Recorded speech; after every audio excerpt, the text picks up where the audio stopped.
In this video, you will learn how to install and run OpenVPN in your Kali Linux. First, give the sudo apt update command to update your package list. Then we are gonna download the package for the OpenVPN with the sudo apt install OpenVPN command. Now my package for OpenVPN has been installed. Then go to Firefox and type in vpnbook.com. vpnbook.com. Press enter to download the configuration files. Scroll down. Here, click on the right tab which says OpenVPN. You can download any of the configuration files. I will download the Canadian servers. Click on the link and it will start downloading. Go to the folder it downloaded to. Now, extract the files. You can also put it into a directory, but for the purpose of this video, I will extract into the downloads folder. Next, go back to your terminal. I will clear my screen and change to the directory of the expected folder. I will go to this folder. So,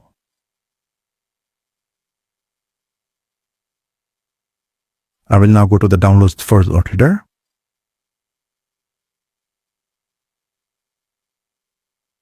Now I'm going into this folder.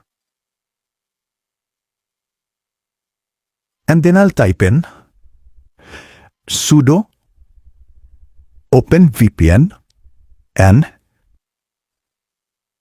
I can select any of the configuration files I want. I will now go for this one, the last one. You can select whichever one.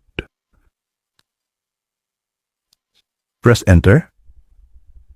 Give your password for the machine and it will ask you for the username.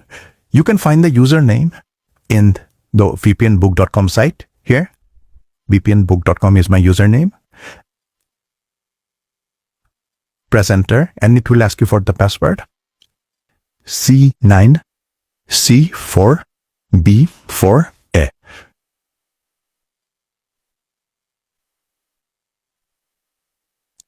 When it says initialization sequence completed, it means your VPN tunnel has been established. I can check by going to whatismyipaddress.com and I can see my country right now is Canada and this is my IPv4 address. My location has been changed and so has been my IP. You can come out of OpenVPN by pressing Ctrl+C or you can just close your terminal to cut out the connection of VPN.